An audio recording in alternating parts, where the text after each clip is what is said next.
Hello friends, welcome to मकान classes. Friends, relation और function की सीरीज़ को आगे कंटिन्यू करते हैं। तो इससे पहले हम 2 क्लास कर चुके हैं जिसमें रिलेशन और उसके इंट्रोडक्शन के बारे में बात कर चुके थे। हम कार्टेशियन प्रोडक्ट और ऑर्डर्ड पेयर के बारे में बात की थी, फिर उस पर बेस्ड कुछ एग्जांपल्स किए थे। तो अब हम ले रहे हैं एक्सरसाइज 2.1 और 2.1 के कुछ क्वेश्चन आपके सामने दिए हुए हैं। तो जैसे हमने एग्जाम्पल किए थे सेम उसके जैसे ये सारे क्वेश्चन हैं। ठीक है, चलिए देखो। पहला क्वेश्चन क्या दे रखा है कि यदि x/3 + 1 एंड y - 2/3 = 5/3 एंड 1/3 हो तो x और y के मान ज्ञात कीजिए। ठीक है, if x/3 + 1 and y - 2/3 = 5/3 and 1/3 find the value of x and y। ऐसा एग्जाम्पल हम कर चुके हैं और इसका मतलब बेसिक कंसेप्ट क्या होता है वो भी मैं आपको बता चुका हूँ। ऑर्डर्ड पेयर है तो ऑर्डर्ड पेयर बराबर कब होते हैं? जब उनके करस्पॉन्डिंग एलिमेंट इक्वल होते हैं। ठीक है, तो करस्पॉन्डिंग एलिमेंट इक्वल होंगे, इसका मतलब है कि x/3 + 1 किसके इक्वल होगा? 5/3 के। यानी फर्स्ट एलिमेंट किसके इक्वल होगा? फर्स्ट के। सेकंड एलिमेंट सेकंड के इक्वल होगा। तो देखो इसको जब इसका जब आप सॉल्यूशन करोगे तो फर्स्ट का आंसर क्या हो जाएगा? फर्स्ट का आंसर हो जाएगा कि x/3 + 1 = 5/3 और साथ के साथ में y - 2/3 = 1/3। ये दोनों इक्वल क्यों हुए? साथ में चाहो तो आप लिख सकते हो corresponding element of ordered pair। यानी इसका मतलब क्या हुआ कि क्रमित युग्म के संगत अवयव। ठीक है, क्रमित युग्म के संगत अवयव। भाई क्रमित युग्म जब दोनों बराबर दे रखे हैं तो वो बराबर कब होंगे? जब उनके संगत अवयव बराबर होंगे तभी ना होंगे। ठीक है, तो अब देखो इसको जब सॉल्व करोगे तो ये हो जाएगा x/3 = 5/3 - 1। ये +1 था, इधर आके -1 हो गया। तो x/3 = 5 - 3 मतलब 2/3 ये हो जाएगा। ठीक है, 5 - 3/3। अब देखो x/3 = 2/3 तो 3 से 3 तो कैंसिल हो जाएगा, तो फाइनली यहां से आ जाएगा x = 2। क्लियर है? सिमिलरली जब इधर सॉल्व करोगे तो y = आ जाएगा 1/3 + 2/3। ये माइनस था, इधर आके प्लस का हो गया, तो y = हो जाएगा 1 + 2/3 यानी 3/3 = 1। तो y की वैल्यू कितनी आ गई? y = कितना आ गया? 1। तो यहां से x और y की वैल्यू निकल के आई, x = 2 और y = 1। अब चाहो तो क्रॉस चेक कर सकते हो। देखो x की जगह अगर मान लो आप रखते हो 2, तो चलो मैं क्रॉस चेक करके भी दिखा देता हूं आपको। देखो क्रॉस चेक करके दिखाता हूं आपको। देखो अगर मान लो x की जगह आप रखते हो 2, तो देखो 2/3 + 1, 2/3 + 1 तो ये कितना हो जाएगा? देखो 3 × 3, 3 और 2 5, 5/3। तो देखो x की जगह 2 रखते हैं, ये 5/3 आ गया। y की जगह रखो आप 1, तो देखो ये हो जाएगा 1 - 2/3, तो 3 × 3, 3 - 2 यानी 1/3। देखो 1/3 आ गया। तो ऐसे आप क्रॉस चेक कर सकते हो, कोई प्रॉब्लम नहीं है। ठीक है, तो ये था आपका क्वेश्चन नंबर फर्स्ट। अब हम चलते हैं सेकंड क्वेश्चन पर। तो देखो सेकंड क्वेश्चन में क्या बोला है आपको? सेकंड क्वेश्चन में बोला है कि यदि समुच्चय A में 3 अवयव हैं तथा समुच्चय B है 3 4 5। ठीक है, तो A क्रॉस B में अवयवों की संख्या ज्ञात करो। बहुत नॉर्मल क्वेश्चन हो गया। भाई नॉर्मल क्वेश्चन कैसे हो गया कि आपको पता है कि कार्डिनलिटी ऑफ A आपको दे रखा है। भाई the set A has 3 element, इसका मतलब cardinality of set A is 3। ठीक है, भाई सेट A में कितने एलिमेंट है? 3 है, तो number of element in set A = 3। उसके बाद में बोला है सेट B है 3 4 5, इसका मतलब number of element in set B = also 3। यहाँ भी 3 होंगे। Then find the number of elements in A cross B, तो इसका मतलब है number of element in A cross B = आपको पता है कि number of elements in set A multiply by number of elements in set B implies 3 × 3 कितना हो गया? 9। तो इसका आंसर कितना हो जाएगा? 9। कि A में भी 3 अवयव हैं, B में भी 3 अवयव हैं, तो A क्रॉस B में कितने अवयव हो जाएंगे? 3 3 जा 9। आंसर आपके सामने है। क्लियर है? तो बहुत नॉर्मल से क्वेश्चन है, इसमें कोई ज्यादा दिमाग लगाने की जरूरत थी ही नहीं। ठीक है, थर्ड क्वेश्चन देखते हैं। तो देखो थर्ड क्वेश्चन क्या बोला है? थर्ड क्वेश्चन में बोला है कि यदि G = 7 and 8 हो तथा H = 5 4 2 हो तो G क्रॉस H और H क्रॉस G ज्ञात कीजिए। बहुत आसानी से आप कर सकते हो, है ना? तो देखो G = दे रखा है आपको 7 and 8 और H = आपको दे रखा है 5 4 and 2। तो अब आपको देखो पहले तो आपको G क्रॉस H ज्ञात करना है। G क्रॉस H, तो देखो G क्रॉस H कैसे होगा, पहला एलिमेंट G से और दूसरा H से, तो ऑर्डर पेयर बनाओ। देखो 7 के साथ में बनाओगे तो देखो 7 and 5 पहला, 7 and 4 दूसरा, 7 and 2 तीसरा। 7 के साथ में आपने तीनों के ऑर्डर पेयर बना दिए, ठीक है। अब 8 के साथ में बनाओ तो 8 and 5, 8 and 4 और 8 and 2। ये आपके पास क्या आ गया, G क्रॉस H, पहला एलिमेंट G से और दूसरा एलिमेंट H से। अब आपको क्या फाइंड आउट करना है, अब फाइंड आउट करना है H क्रॉस G। तो H क्रॉस G का मतलब क्या होगा, पहला एलिमेंट H से और दूसरा G से। तो कोई बात नहीं, इसको फाइंड आउट कर सकते हैं। देखो पहला H से, तो इसका मतलब पहले 5 के साथ में इनके ऑर्डर पेयर बनाओ। तो देखो ये हो जाएगा 5,7, फिर 5,8। 5 के साथ में आपने दोनों के ऑर्डर पेयर बना दिए। अब 4 के साथ में बनाओ तो देखो ये हो जाएगा 4,7 और 4,8। फिर 2 के साथ में बनाओ तो 2,7 और 2,8। ये लो, ये आपके पास H क्रॉस G आ गया। अब देख सकते हो कि यहाँ 2 एलिमेंट है, यहाँ 3 एलिमेंट है, तो टोटल एलिमेंट कितने होने हैं, 6 होने हैं। तो देखो 1 2 3 4 5 6। सिमिलरली इसमें भी 1 2 3 4 5 6 हो गया। क्लियर है। तो ये थे आपके क्वेश्चन नंबर फर्स्ट, सेकंड और थर्ड। अब हम चलते हैं क्वेश्चन नंबर फोर्थ पर। क्वेश्चन नंबर 4 आपके सामने क्या दिया हुआ है, क्वेश्चन नंबर 4 है, बतलाइए कि निम्नलिखित कथनों में से प्रत्येक सत्य अथवा असत्य यानी ट्रू फॉल्स आपको बताने हैं, ठीक है। यदि कथन असत्य है तो दिए गए कथन को सही बनाकर लिखिए। मतलब ट्रू फॉल्स तो बताने ही है, अगर कोई स्टेटमेंट ट्रू है तब तो कोई प्रॉब्लम नहीं है, लेकिन अगर वो फॉल्स है तो फिर उसे ट्रू बना के लिखना भी है, ठीक है। तो चलिए पढ़ते हैं एक एक से। देखो, state whether each of the following statement are true और false. If the statement is false, rewrite the given statement correctly. यानी अगर कोई स्टेटमेंट फॉल्स है तो उसे वापस सही करके लिखना है। चलिए तो स्टेटमेंट देखते हैं एक एक से। यदि P equals to M and N है और Q equals to N and M है, तब P cross Q equals to M, N और N, M होगा। तो ये तो देख करके ही पता चल रहा है कि ये स्टेटमेंट कैसा है, गलत है। क्यों है गलत, देखो P की कार्डिनलिटी कितनी है, 2 है। P की कार्डिनलिटी 2 है, Q की कार्डिनलिटी कितनी है, 2 है। तो अब 2 गुणा 2 करोगे यानी 2 2 जा 4 होते हैं। तो यहाँ पर 4 एलिमेंट होने चाहिए थे, लेकिन एलिमेंट तो 2 ही हैं। अब ये मत बोलना कि sir M N N M तो 4 एलिमेंट हो गए, नहीं, एलिमेंट इन द सेंस कि 4 ऑर्डर्ड पेयर होने चाहिए, लेकिन ऑर्डर्ड पेयर यहाँ तो 2 ही हैं। अब 2 ही ऑर्डर्ड पेयर हैं तो ऑब्वियस सी बात है कि ये स्टेटमेंट गलत है। तो स्टेटमेंट गलत है तो इसका आंसर तो क्या हो गया कि ये स्टेटमेंट कैसा है, फॉल्स है, ठीक है। ये स्टेटमेंट कैसा है, फॉल्स है, ठीक है। लेकिन इसने बोला है कि इसे करेक्ट करके भी लिखना है, अगर ये गलत है तो इसे सही करके भी लिखना है। तो चलो सही करके लिखते हैं इसको। तो आंसर फोर्थ का फर्स्ट हो जाएगा फॉल्स। अब इसे सही करके लिखना है तो देखो P क्रॉस Q हो जाएगा, P cross Q equals to पहला एलिमेंट P से और दूसरा Q से। तो देखो ये हो जाएगा M, N, उसके बाद में M, ये तो M के साथ में हो गए। अब N के साथ में देखो तो हो जाएगा N, फिर N, ये होगा इसका Cartesian product. P cross Q का कार्टेशियन प्रोडक्ट होगा M, N, N और N, ठीक है। तो ये इसका राइट स्टेटमेंट हो गया, करेक्ट स्टेटमेंट हो गया, ठीक है। चलिए सेकंड देखते हैं। यदि A और B अरिक्त समुच्चय है तो A क्रॉस B क्रमित युग्म X, Y का एक अरिक्त समुच्चय है जो इस प्रकार है कि X बिलोंग्स टू A तथा Y बिलोंग्स टू B होगा। If A and B are non empty set, ध्यान रखना इसने बोला है अरिक्त समुच्चय यानी नॉन एम्प्टी सेट, इसने खुद बोला है। तो then A cross B is a non empty set of ordered pair X, Y such that X belongs to A और Y बिलोंग्स टू B। तो ये तो इसकी ऑर्डर्ड पेयर की डेफिनेशन ही है, जो बिल्कुल सही है भाई। ऑर्डर्ड पेयर को हम ऐसे ही तो लिखते हैं कि ये जो ऑर्डर्ड पेयर है वो इस तरीके से, सॉरी कार्टेशियन प्रोडक्ट है, वो कार्टेशियन प्रोडक्ट क्या होता है, ऑर्डर्ड पेयर का एक सेट होता है ना, ऑर्डर्ड पेयर का सेट होता है। वो ऑर्डर्ड पेयर कैसे होते हैं कि पहला एलिमेंट तो होगा पहले सेट से, दूसरा एलिमेंट होगा दूसरे सेट से। तो देखो यहाँ पर A क्रॉस B के लिए बोला है, तो इसका मतलब है कि X तो A से बिलोंग करेगा, तो देखो X बिलोंग्स टू A है।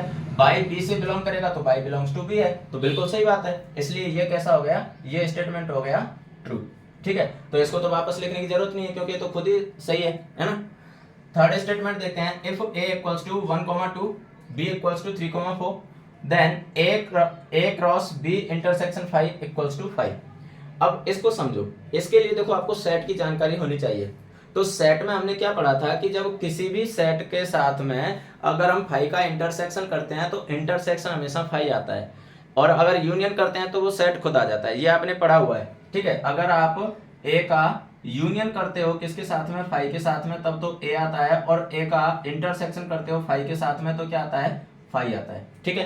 तो अब इसको ध्यान से देखो, इसने बोला है कि A cross B intersection phi, तो देखो फोर्थ का थर्ड देखो इसने क्या बोला है, ए क्रॉस बी इंटरसेक्शन फाइव, तो इसका मतलब क्या हुआ कि आपको ए का क्रॉस किसके साथ में करना है, फाइव के साथ में, क्योंकि बी का फाइव के साथ में इंटरसेक्शन करोगे तो फाइव आ जाएगा, तो ए का फाइव के साथ में क्रॉस करोगे तो वो तो फाइव आएगा। भाई फाइव क्या है, एक एम्प्टी सेट होता है ना, रिक्त समुच्चय होता है, रिक्त समुच्चय होता है या एम्प्टी सेट होता है, तो ऑब्वियस सी बात है उसके साथ में जब आप इसका कार्टेशियन प्रोडक्ट करोगे ए का, तो वो तो क्या आना है, फाइव ही आना है, जो इसने फाइव ही दिया हुआ है, तो इसलिए ये स्टेटमेंट भी कैसा हो गया बेटा, ये स्टेटमेंट भी कैसा हो गया, ट्रू हो गया, ठीक है। तो सेकंड और थर्ड ये दोनों स्टेटमेंट ट्रू हैं, और फर्स्ट स्टेटमेंट कैसा था, फॉल्स था, तो उसको हमने ट्रू बना के लिख दिया था, ठीक है। तो ये हो गया आपका फोर्थ क्वेश्चन। अब हम चलते हैं क्वेश्चन नंबर 5 पर। क्वेश्चन नंबर 5 में क्या बोला है कि यदि a इक्वल्स टू -1, 1 हो तो a क्रॉस a ज्ञात कीजिए, यानी आपको सेट a दे रखा है, ठीक है, सेट a दे रखा है और आपको ऑर्डर्ड ट्रिपलेट फाइंड आउट करना है, ठीक है, कार्टेशियन प्रोडक्ट फाइंड आउट करना है, sorry a cross a find out करना है, ठीक है। अब देखो कैसे फाइंड आउट करेंगे इसे, ऐसा एक क्वेश्चन आपको ध्यान हो तो हम कर चुके हैं एग्जांपल में, तो देखो आंसर नंबर 5 a आपको दिया हुआ है कितना, -1, 1। अब देखो मैंने आपको क्या बताया था कि a क्रॉस a जब आपको फाइंड आउट करना है तो आप क्या करो कि पहले a cross a find out करो, फिर उसका कार्टेशियन प्रोडक्ट कर दो किससे, a से, तो आपको a क्रॉस a मिल जाएगा। तो देखो a cross a find out जब आप करोगे तो a को आप 2 बार लिख दो, a को आपने 2 बार लिख दिया, -1, 1, ये आपने 2 बार लिख दिया। तो जब आप a क्रॉस a निकालोगे तो देखो कैसे निकालोगे, -1 के साथ में दोनों का ऑर्डर पेयर बनाओ, तो -1, -1 के साथ में आपने दोनों का बना दिया। अब 1 के साथ में बनाओ तो 1, -1 और 1, 1, ये आपने क्या फाइंड आउट कर लिया, a cross a find out कर लिया। अब a cross a find out करने के बाद आपको फाइंड आउट क्या करना था, a क्रॉस a, तो एक बार इसका वापस a के साथ में कार्टेशियन प्रोडक्ट करवा दो, तो मैंने a को वापस एक बार लिख दिया। ये मैं वापस इसलिए लिख रहा हूँ ताकि आपको थोड़ा सा आसानी हो जाए, मतलब ऑर्डर्ड पेयर बनाने में आसानी हो जाए इसलिए। तो देखो a क्रॉस a ये हो जाएगा, पहला एलिमेंट तो आपको लेना है किससे, a क्रॉस a से, और दूसरा किससे लेना है, a से।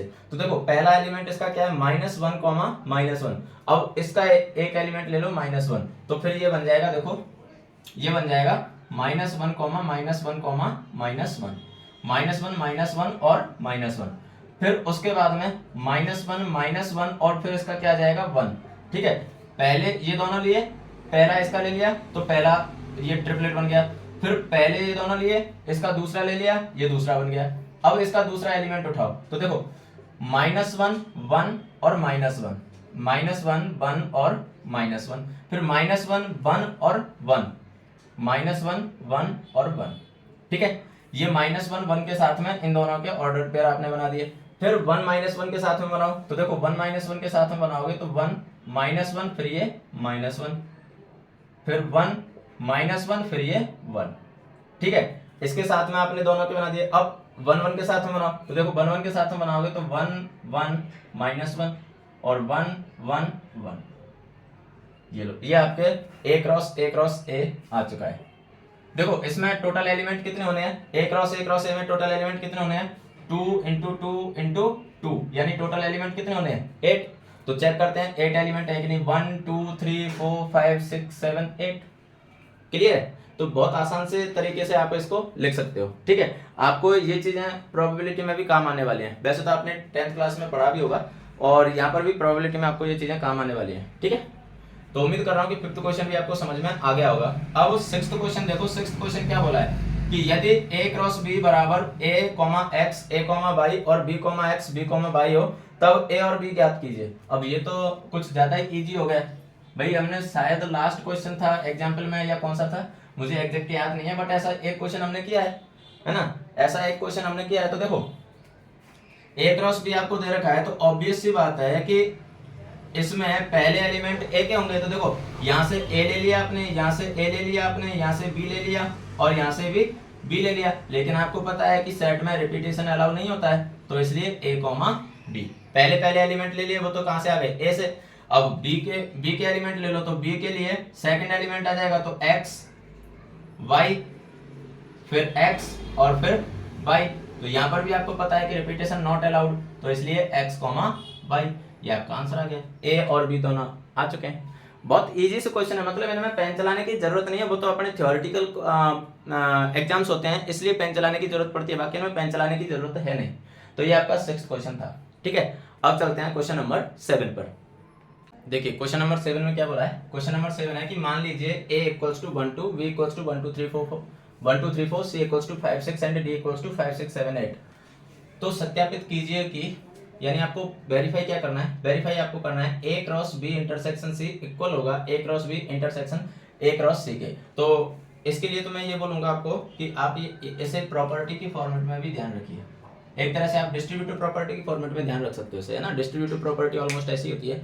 तो ये आपको वेरीफाई करना है। अब देखो वेरीफाई करने के लिए हमें क्या करना है, कुछ नहीं करना। LHS RHS इक्वल, LHS और RHS दोनों को अलग अलग निकाल लो, दोनों इक्वल आनी है, कंफर्म है। ठीक है, तो बस हो जाएगा वेरीफाई। तो इसको सॉल्व करने के लिए, आंसर 7 लिखने के लिए, देखो सबसे पहले तो आपको क्या करना है, सबसे पहले तो आप चारों सेट लिख लो। ए सेट आपको दे रखा है 1 एंड 2, बी सेट आपको दे रखा है 1 2 3 एंड 4, और सी आपको जो सेट दे रखा है वो दे रखा है 5 एंड 6, और डी सेट आपको दे रखा है 5 6 7 एंड 8।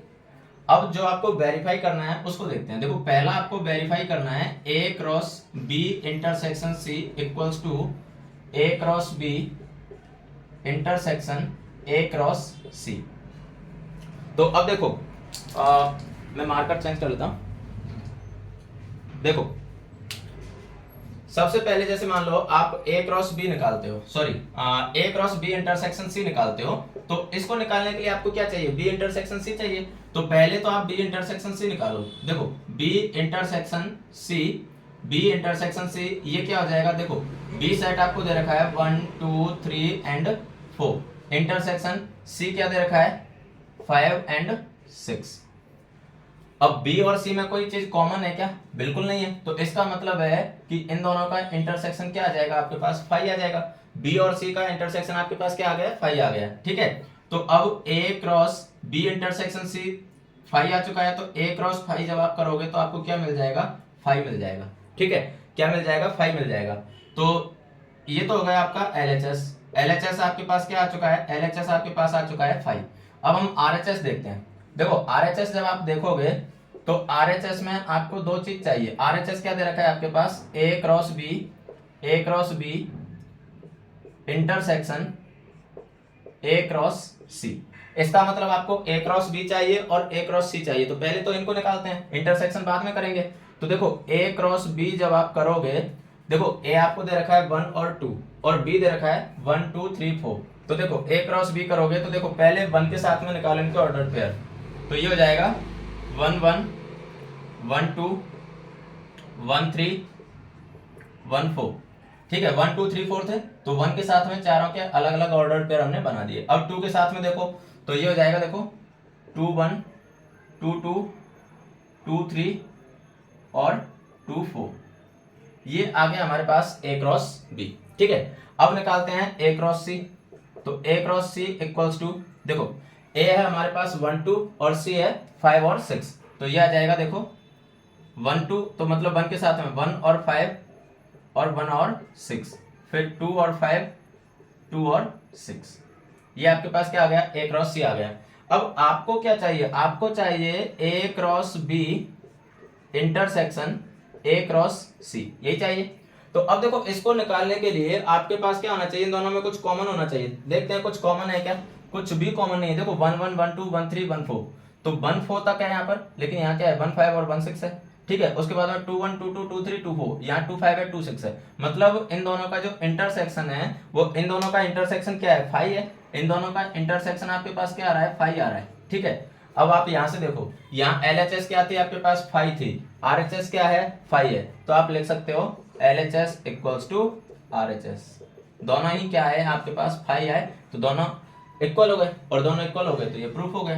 तो पहला प्रूफ हो चुका है। दूसरा इसने बोला है कि A cross C is a subset of B cross D. तो ए क्रॉस सी तो आपने अभी निकाला है 1516, ये तो हो गया ए क्रॉस सी। ये किसका सबसेट है? बी क्रॉस डी का। तो आपको बी क्रॉस डी और निकालना है, ठीक है। तो देखो सेकंड क्वेश्चन को करने के लिए पहले तो आप बी क्रॉस डी निकालो। देखो बी क्रॉस डी निकालते हैं। सेकंड क्वेश्चन, सेकंड के लिए सबसे पहले तो देखो आपको ए क्रॉस सी निकालना है। तो ए क्रॉस सी तो हम ऑलरेडी निकाल चुके हैं। ए क्रॉस सी तो हमारे पास कितना है? 15 16 25 और 26, ठीक है। उसके बाद में आपको क्या निकालना है? उसके बाद में निकालना है बी क्रॉस डी। तो देखो बी क्रॉस डी निकालते हैं, बी क्रॉस डी। अब बी क्रॉस डी जब निकालेंगे तो देखो बी में भी 4 एलिमेंट है और डी में भी 4 एलिमेंट है, तो टोटल इसमें कितने ऑर्डर पेयर बनने वाले हैं? 16 ऑर्डर पेयर बनने वाले हैं। तो देखो बनाते हैं इनको। पहले 1 के साथ में इनके सारे के सारे ऑर्डर पेयर बनाओ। तो देखो 15 16 17 18 1 के साथ में बना दिए। अब 2 के साथ में बनाओ, तो 25 26।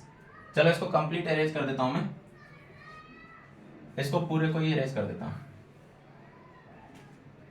हाँ तो देखो 25 26 27 28 2 के साथ में बना दिए।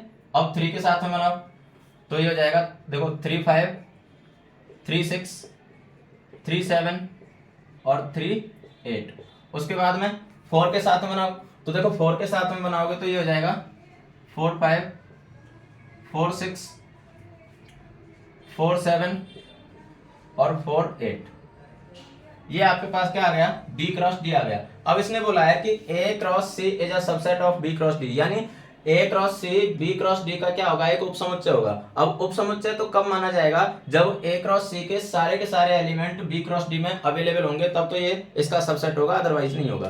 तो देखो यहां पर है 1,5, चेक करते हैं 1,5 यहां भी अवेलेबल है। यहाँ है 1,6 तो 1,6 भी अवेलेबल है। यहाँ है 2,5 तो यहाँ भी 2,5 है। यहाँ है 2,6 तो 2,6 भी अवेलेबल है। मतलब इसमें ए क्रॉस सी में 4 एलिमेंट थे और चारों के चारों बी क्रॉस डी में अवेलेबल हैं। तो अगर सभी इसमें अवेलेबल हैं तो हम कह सकते हैं कि A cross C is a subset of B cross D.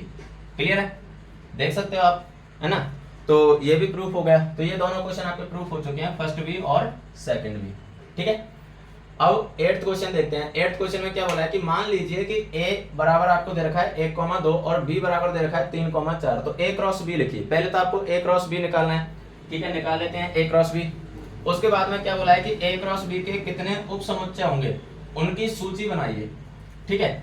मतलब आपको a दे रखा है और b दे रखा है, फिर आपको पहले तो a क्रॉस b निकालना है। a क्रॉस b निकालने के बाद में फिर पूछा है कि उसके कितने उपसमुच्चय होंगे, फिर उनकी सूची बनानी है, ठीक है। तो देखो पहले तो a क्रॉस b निकालते हैं, तो आंसर 8। देखो आपको a दे रखा है a इक्वल्स टू 1,2 और b दे रखा है 3,4। तो अब a क्रॉस b जब आप निकालोगे तो a cross b equals to हो जाएगा पहला एलिमेंट a से और दूसरा b से। तो देखो 1,3 1,4 2,3 2,4, ये तो आपके पास क्या आ गया? a क्रॉस b आ गया, ठीक है। तो ये तो a क्रॉस b हो गया। इसने पूछा है कि a क्रॉस b में कितने उपसमुच्चय होंगे। तो a क्रॉस b जो सेट है, इस सेट में टोटल एलिमेंट कितने हैं? 4 एलिमेंट है, ठीक है, 4 एलिमेंट है। अब ध्यान करो, सेट में हमने पढ़ा था कि किसी भी सेट के सभी उपसमुच्चयों की संख्या यानी नंबर ऑफ टोटल सबसेट हम कैसे निकालते थे? 2n। n क्या है? Number of element. तो यहां पर एलिमेंट कितने हैं? 4। तो इसलिए यहां हो जाएगा number of total subsets of A cross B equals to 2 raise to power n equals to 2 raise to power 4। n का मतलब होता है नंबर ऑफ एलिमेंट, और यहाँ पर एलिमेंट कितने हैं 1 2 3 4, 4 एलिमेंट है, तो 4 एलिमेंट है इसलिए 2 रेज टू पावर 4, यानी टोटल कितने एलिमेंट होंगे इसमें 16 एलिमेंट होंगे।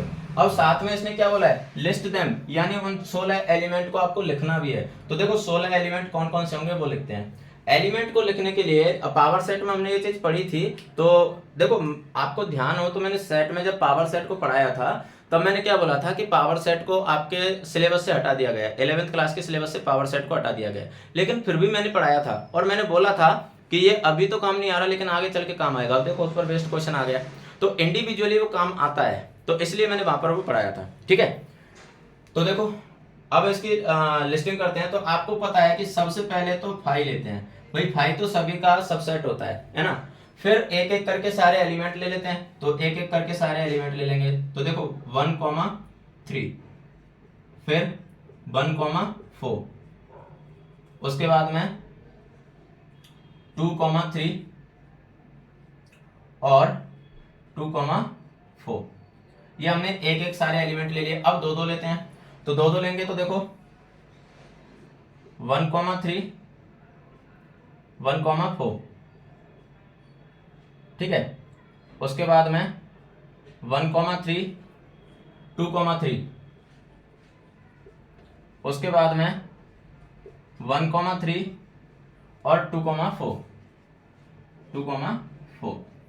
ठीक है। 1,3 के साथ में ले लिए, अब 1,4 के साथ में लो तो ये हो जाएगा 1,4 2,3, फिर 1,4 और 2,4, फिर 1,4 के साथ में हो गए। अब 2,3 के साथ में ले लो, तो 2,3 और 2,4, ये दो दो वाले हो गए। अब तीन तीन वाले ले लो, तो तीन तीन वाले लोगे तो देखो ये हो जाएंगे तीन तीन वाले 1,3 1,4 और 2,3, ठीक है। उसके बाद में चलो मैं इधर लिख देता हूं 1,3 1,4 और 2,4, ठीक है। 1,3 और 1,4 के साथ में ले ले। अब 1,3 2,3 ले लो, तो ये हो जाएगा 1,3 2,3 और 2,4, ठीक है। उसके बाद में 1,4 के साथ में ले लो, 1,4 2,3 2,4, तो तीन तीन वाले हो गए सारे। अब चार वाला ले लो, तो चार वाला लोगे तो देखो चार में सभी आ जाएंगे 1,3 1,4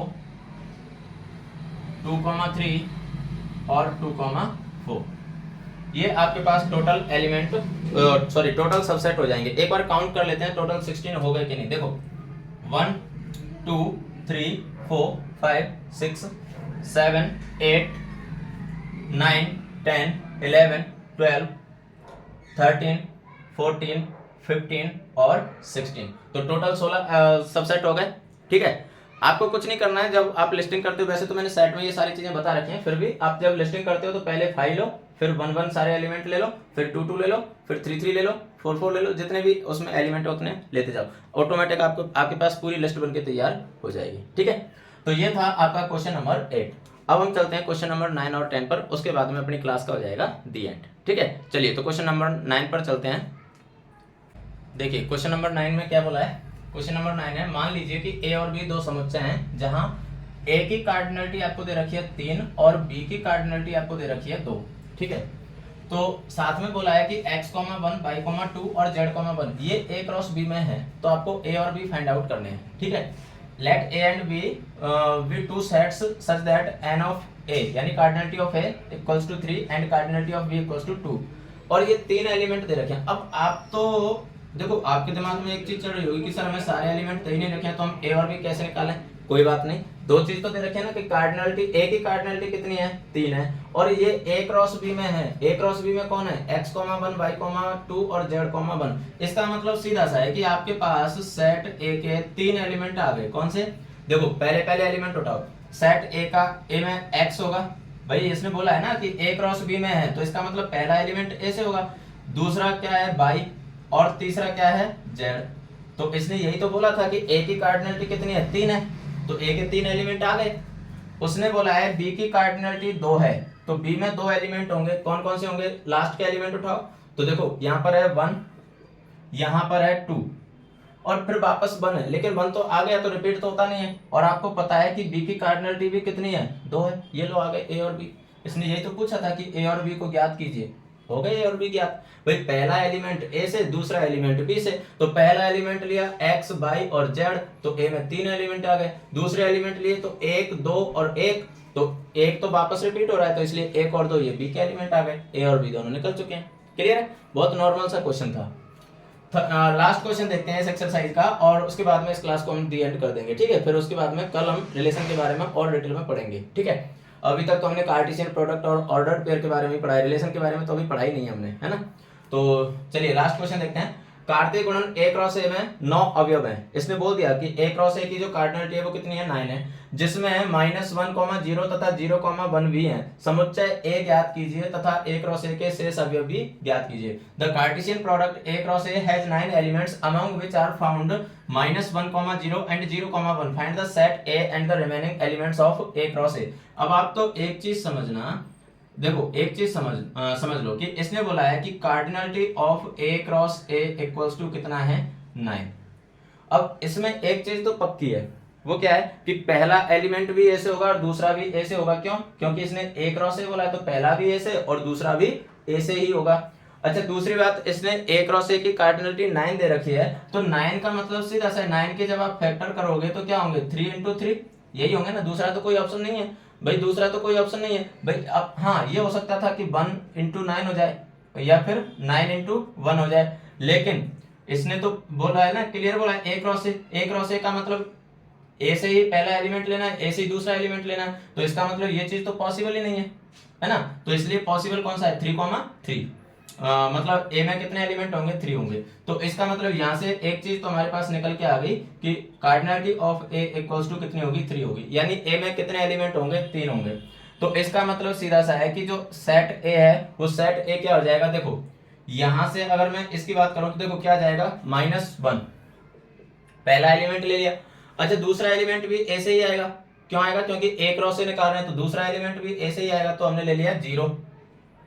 फिर यहां पर देखते हैं 0 तो आ चुका है, फिर क्या है 1 है, तो ये 1 आ गया, ये तो आ गया सेट ए। इसने बोला ना कि समुच्चय ए ज्ञात कीजिए, तो ये आ गया समुच्चय ए। फिर बोला है कि ए क्रॉस ए के शेष अवयव भी ज्ञात कीजिए, तो कोई बात नहीं, अब हम ए क्रॉस ए ज्ञात कर लेते हैं, तो बाकी के एलिमेंट अपने आप मिल जाएंगे। तो ए क्रॉस ए निकालेंगे, तो देखो ए क्रॉस ए निकालने के लिए मैं ए को वापस एक बार रिपीट कर देता हूँ, -1, 0 और 1। अब देखो -1 के साथ में सभी के ऑर्डर पेयर बना लो, तो -1, -1, -1, -1, -1, -1 के साथ में बना लिए। अब 0 के साथ में बनाओ, तो देखो ये हो जाएगा 0, -1, फिर 0, 0 और 0, 1, फिर 1, -1, 1, 0 और 1, 1। ये आपके पास सारे एलिमेंट आ गए, टोटल 9 एलिमेंट आ गए। देखो 1, 2, 3, 4, 5, 6, 7, 8 और 9 एलिमेंट आ गए। इसमें से ये दोनों एलिमेंट तो इसने दे रखे थे, कौन से दे रखे थे, देखो -1, 0, यानी एक तो ये एलिमेंट दे रखा था और दूसरा दे रखा था 0, 1, यानी एक ये एलिमेंट दे रखा था। तो बाकी के जो रिमेनिंग एलिमेंट है वो कौन से, -1, -1, -1, -1, 0, -1, 0, 0, 1, -1, 1, 0 और 1, 1, ये इसके रिमेनिंग एलिमेंट हो जाएंगे। क्लियर है? तो ये थी बेटा आपकी एक्सरसाइज 2.1 जो यहाँ पर होती है कंप्लीट। ठीक है, उम्मीद कर रहा हूँ कि इसमें कोई भी डाउट आपको नहीं रहा होगा, सारे कंसेप्ट आपके क्लियर हो चुके होंगे। फिर भी अगर कोई डाउट है तो आप कमेंट बॉक्स में कमेंट कर सकते हो। ठीक है, तो चलिए आज की क्लास को यहाँ पर खत्म करते हैं और फिर कल की क्लास में हम रिलेशन के बारे में पढ़ने वाले हैं, साथ ही साथ डोमेन, रेंज, कोडोमेन वगैरह क्या होते हैं उन सभी के बारे में बात करने वाले हैं। तो कल की क्लास मिस ना करें। ठीक है, और मिलते हैं फिर कल की क्लास में नए जोश, नए जुनून, नई एनर्जी, नए टॉपिक के साथ में। तब तक के लिए हंसते रहिए, मुस्कुराते रहिए, पढ़ते रहिए, खेलते रहिए और सफलता की ओर बढ़ते रहिए। Bye bye, thank you.